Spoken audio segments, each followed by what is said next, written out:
Bonjour et bienvenue à Backstage avec Michel Grenier. Aujourd'hui, je vous réponds à une question que je me fais poser très souvent. J'aimerais ça faire de l'humour. Et ça commence maintenant.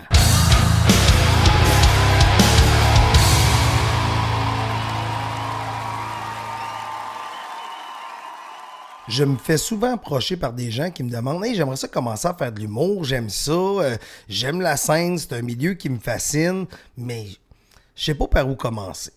Pourrais-tu m'aider, Michel, au grand Michel? » Ben, ils disent pas ça vraiment, là, mais dans ma tête, ça sonne bien.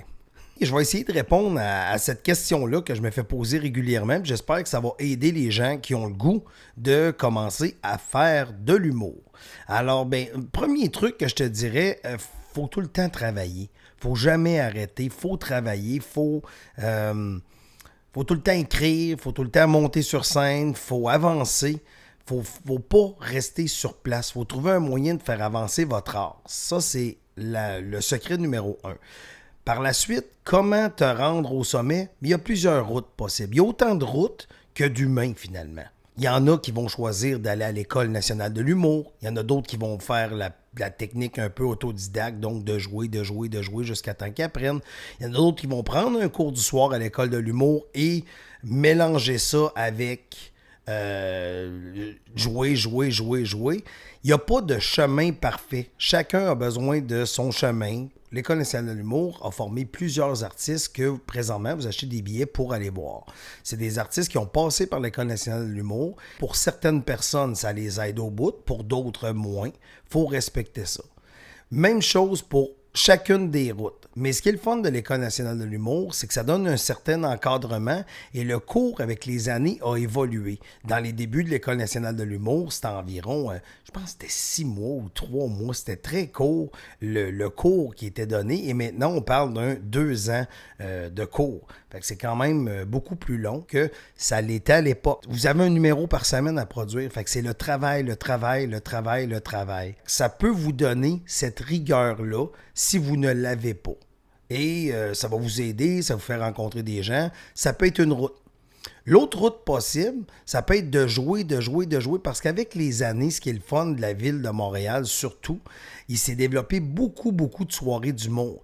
Ce qui fait que dans les années 90 ou début 2000, il y avait comme, mettons, 8 soirées d'humour au Québec. Il n'y en avait pas vraiment 8, peut-être. Je vais dire entre 5 et 15, comme ça je passerai pas, je vais être assez target.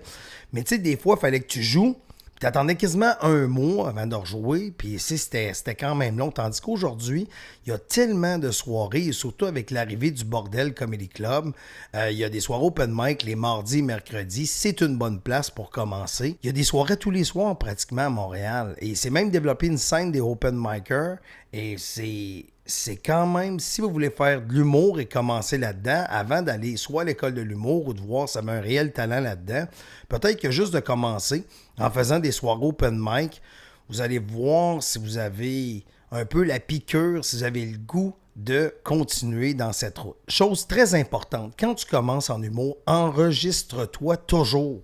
On a des cellulaires, dictaphones, enregistre-toi là-dessus, filme-toi, vois comment tu bouges sur scène. Des fois, c'est des petites erreurs, tu peux te recorriger. Le pire juge de soi-même, c'est soi-même. Fait que quand on arrive dans la loge après un numéro, on va faire « Hey, tel gag a marché vraiment fort. » Puis là, tu écoutes ton affaire, tu fais « Ben non, c'est n'importe quoi, c'est de la merde. » Tu sais.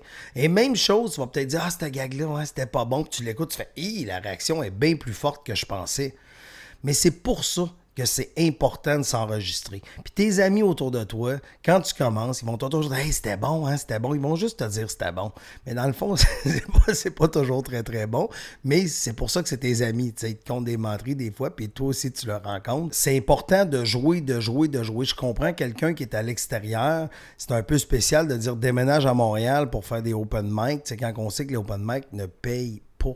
Donc, c'est dur de vivre de ça dans les débuts, mais quand c'est une réelle passion, je pense qu'il y a moyen d'arriver à ses fins. Ce qui est le fun d'être un jeune artiste qui débute aujourd'hui, vous avez tellement de possibilités. Vous pouvez faire un podcast, vous pouvez faire une vidéo, vous pouvez faire une série web, vous pouvez écrire une série web avec un ami, vous filmez. Tous les téléphones filment maintenant. Fait qu'on peut se filmer, on peut faire une série, on peut aller faire des open mic. Vous avez du choix. Vous êtes aussi bon que votre dernier spectacle. Fait que c'est pour ça qu'il ne faut jamais arrêter. Vous tombez, on se relève, on recommence. Consommez-en de l'humour si vous voulez faire de l'humour pour être sûr que votre humour est original par rapport à ce que vous entendez. Si vous écoutez des gags de d'autres artistes, puis vous dites « Ah, ça ressemble à un gag que j'ai, ça », vous n'êtes pas vraiment original. C'est important de se démarquer de la masse avec votre humour. C'est important d'avoir votre identité. La différence entre un gag qui fonctionne et un gag qui ne fonctionne pas souvent, oui, c'est la façon de le dire, mais c'est l'assurance avec laquelle vous le dites. Sur scène, il faut assumer ce qu'on fait. Il faut être certain de ce qu'on dit. Il faut convaincre le public. Il faut les regarder. Un défaut que je vois souvent des jeunes artistes qui commencent, bien, il y en a, j'ai dit c'est important de s'enregistrer. Ils ne s'enregistrent pas toujours. Deuxième chose, souvent, quand ils parlent aux gens dans la salle, ils ne fixent pas les gens. Ils vont fixer peut-être juste une section de la salle où ils vont souvent regarder par terre. Et automatiquement, présentement, vous voyez, je vous parle sans vous regarder et je suis sûr qu'on perd l'attention. Vous comprenez ce que je veux dire. Certains humoristes qui vont débuter se demandent combien de spectacles ça prend avant d'être vraiment à l'aise avant. Moi, je pense que les 100 premiers spectacles, c'est on gagne de l'assurance sur scène. De 100 à 200, on trouve tranquillement pas vite son personnage et de 200 à 400, ben, on raffine notre style et on gagne en confiance et en expérience. Ces chiffres-là, c'est à peu près n'importe quoi, mais c'est pas loin. Il y a une phrase qui dit « C'est en forgeant qu'on devient forgeron ». Mais c'est en jouant qu'on devient humoriste. C'est à force de monter sur scène, de créer, de travailler. C'est comme ça que vous allez devenir humoriste. Merci de m'écouter à chaque semaine. Laissez-moi vos commentaires. J'aime ça vous lire. J'aime ça. Ça me donne des idées. Il y a vraiment des personnes qui arrivent avec des bonnes pistes de réflexion et j'aime ça. J'essaye de répondre à tout le monde et jusqu'à date, ça va très bien. Alors, on se voit la semaine prochaine. Ciao!